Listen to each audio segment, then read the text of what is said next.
Bonjour, on se retrouve sur cette partie concernant les calculs littéraux. Calcul littéral, c'est lorsqu'on travaille avec des expressions dans lesquelles il n'y a pas que des nombres, il y a des nombres et puis des lettres qui correspondent aussi à des nombres, mais dont on ne connaît pas forcément la valeur au moment où on les utilise.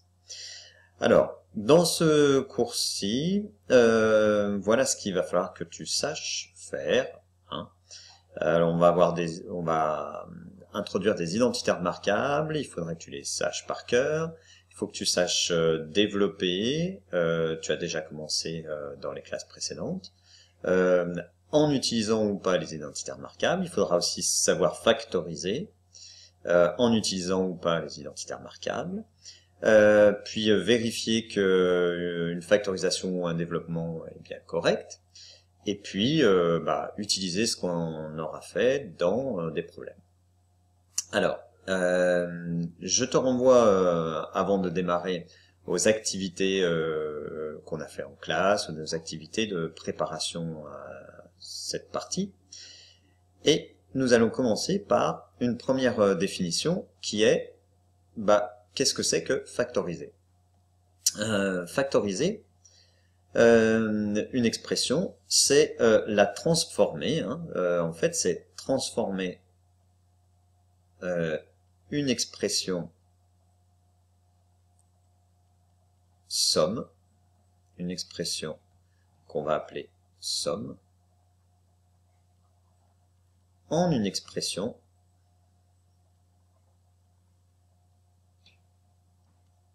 produit. Alors, qu'est-ce que c'est à quoi on reconnaît une expression somme ou une expression produit?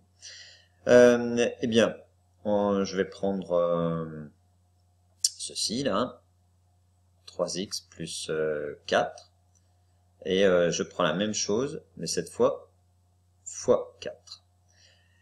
Quand on fait ça, cette expression, c'est 3 multiplié par x plus 4. Quelle est la dernière opération qu'on effectue? Eh bien, on fait 3 fois x en premier, c'est la multiplication. Hein. Si je remplace le x par un nombre, il faut que je fasse 3 fois ce nombre. Et puis après, je prends le terme 4 et j'ajoute 4 à 3x. Donc la dernière opération, c'est bien une somme.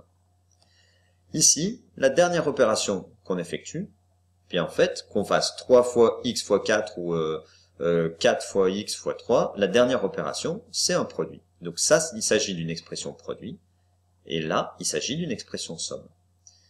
Si je prends des choses un petit peu plus longues, 5, on va dire facteur de x plus 1, moins 3 facteur de 4x plus 7, on va d'abord effectuer les opérations qui sont en les parenthèses, les règles de priorité.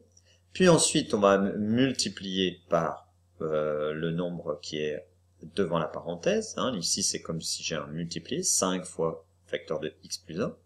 Là, j'ai 3 fois 4x plus 7. Et une fois que j'ai fait tout ça, qu'est-ce qu'il faut que je fasse? Je fais ceci moins tout ceci. Ma dernière opération, alors tu vas me dire, c'est une soustraction. Oui, mais une soustraction, c'est aussi une somme par l'opposé. Donc, c'est aussi une somme. La dernière opération est une somme. Ce type d'expression, on peut le factoriser. On peut les factoriser. On va voir une première propriété que tu as déjà rencontrée, qui s'appelle la simple distributivité pour factoriser une somme. Si j'ai une somme, là, k fois A plus k fois B, je remarque qu'on a k qui est en commun. Eh bien, je commence par l'écrire, puis je mets une parenthèse. Je peux mettre un multiplié entre le k et la parenthèse, mais par convention, on ne le met pas ensuite. Donc je ne vais pas commencer à le mettre et ensuite te dire, on ne le met plus. Mais sache que entre le k et la parenthèse, c'est un multiplié. Il n'y a rien, c'est comme si c'était un multiplié. Qu'est-ce qu'il y avait avec dans la première expression? Il y avait k fois a, donc je mets a dans la parenthèse.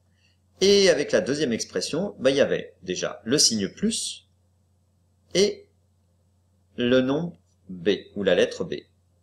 Voilà. K facteur de a plus b. Qu'on peut lire, c'est une égalité, on peut la lire dans les deux sens. Hein. C'est-à-dire que si j'ai K facteur de A plus B, je peux développer. Développer, ça veut dire que je distribue le K sur le A, je distribue le K sur le plus B, et ça me donne K fois A, KA, plus K fois B. Voilà. K est appelé, c'est en commun, donc dans son nom, c'est en commun à K et KB, donc il va y avoir commun dans le nom. Et comme on l'a mis devant, ça s'appelle un facteur. Donc K est appelé facteur commun. Et quand on va factoriser, c'est ce qu'on va faire, on va chercher des facteurs communs. Bon, tu en as déjà vu, donc là c'est quand même des rappels, hein, à mon avis qui sont pas non plus complètement inutiles. Factorisons l'expression 12x plus 6y. Alors dans 12x plus 6y, si je regarde tel quel, je vois pas spécialement de facteur commun. Par contre, je peux me dire que 12 c'est 6 fois 2 ou 2 fois 6, hein, 6 fois 2 fois x, et 6y, je vais laisser 6y. Pourquoi je laisse 6y? Je pourrais dire que 6 c'est 2 fois 3. Mais là, ça y est, j'ai trouvé un facteur commun, qui est 6.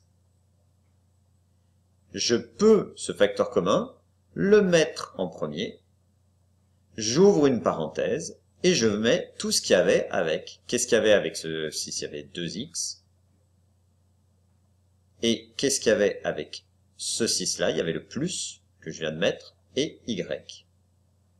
Ça y est, j'ai factorisé, puisque ma dernière opération, hein, c'est bien un produit, puisque là j'effectue la parenthèse en premier, multiplié par 6, donc ma dernière opération c'est bien un produit. Là, j'avais bien comme première opération une somme, hein, puisque je fais 6 fois y, 12 fois x, plus c'est ma dernière opération. Voyons maintenant cette factorisation sur une expression un petit peu plus complexe. Donc là, il faut chercher le facteur commun. Quand on dit chercher le facteur commun, en fait, c'est visuel. Déjà, au départ, tu commences par regarder, dire, est-ce qu'il y a quelque chose qui se ressemble? J'ai le 2x, j'ai le 2x, et j'ai plus 1. J'ai toute cette partie-là. Et quand on cherche un facteur commun, on cherche quelque chose qui multiplie chaque terme de mon expression. Un premier terme de mon expression, c'est tout ça. Un deuxième terme de mon expression, c'est tout ça. Et ces deux termes sont soustraits. Donc je cherche un terme qui est en commun. Effectivement, j'ai le 2x plus 1 qui est ici et le 2x plus 1 qui est là. Je le factorise. Eh bien, ça veut dire que je l'écris en premier, 2x plus 1. Et j'ouvre une parenthèse. Dans ma parenthèse, je vais mettre tout ce qu'il y avait avec. Alors, il y avait 3x plus 5. Je suis pas obligé de mettre une parenthèse autour de 3x plus 5, des parenthèses autour de 3x plus 5, puisqu'il n'y a pas de signe, donc il n'y a pas de changement de signe. Donc je peux directement l'écrire comme ça. Et puis il y avait 6x moins 4 entre parenthèses, et là j'ai un signe moins. Donc je vais faire attention, je vais laisser le signe moins, et je vais écrire 6x moins 4. Voilà. On pourrait s'arrêter là, mais on va réduire, ça veut dire calculer, simplifier ce qui est dans la parenthèse, le mettre sous une forme plus condensée. Hein. Alors, 2x plus 1, je peux pas le condenser davantage, parce que x je connais pas, donc 2x je connais pas non plus, plus 1, je peux rien en faire, je peux pas le calculer.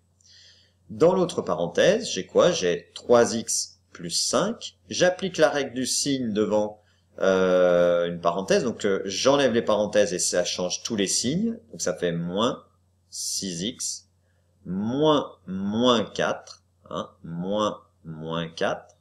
Alors j'ai fait moins fois 6x, ça fait moins 6x, moins 4, plus 4.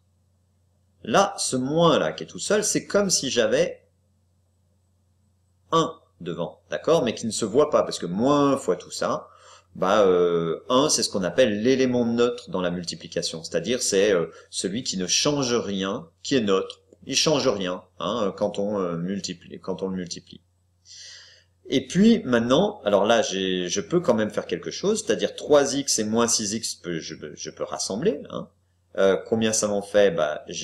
J'en ai 3 de x et moins 6. 3 moins 6, ça fait moins 3. Donc j'ai moins 3x.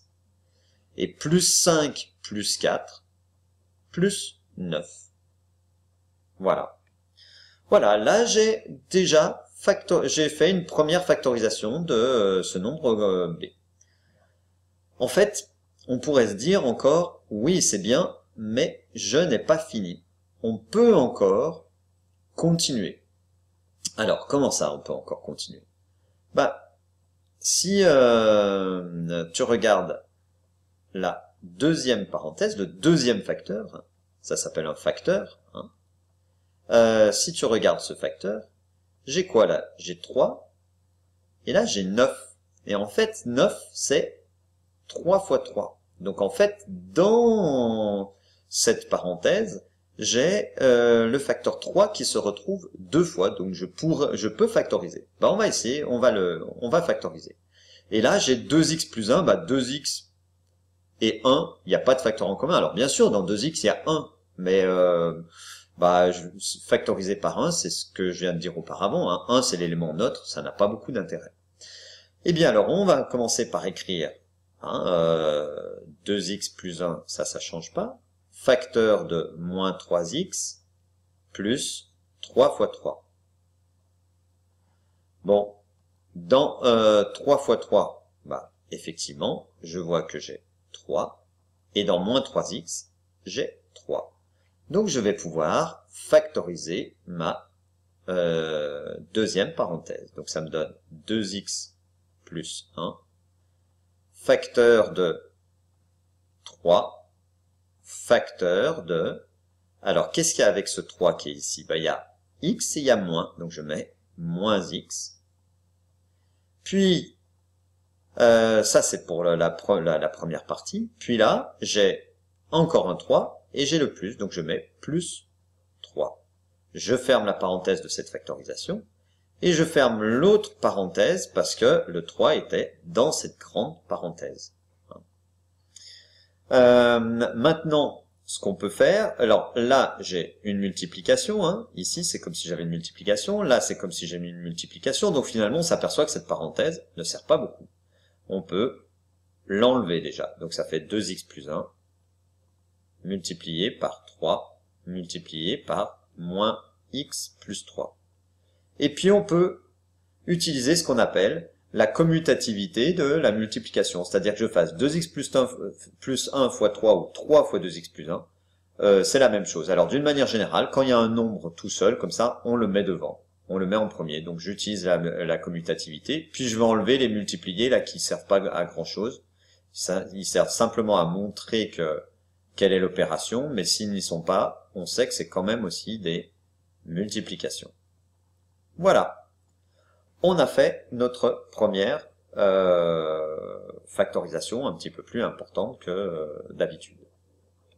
Voilà, on s'arrête là pour cette première factorisation. Entraîne-toi bien sur les exercices. On va voir une autre factorisation dans une vidéo suivante, un petit peu plus difficile. On monte un petit peu le niveau de difficulté. Pas encore avec les identités remarquables, mais pour prendre l'habitude de ce fonctionnement, de trouver le facteur qui est en commun. Bon courage et à bientôt.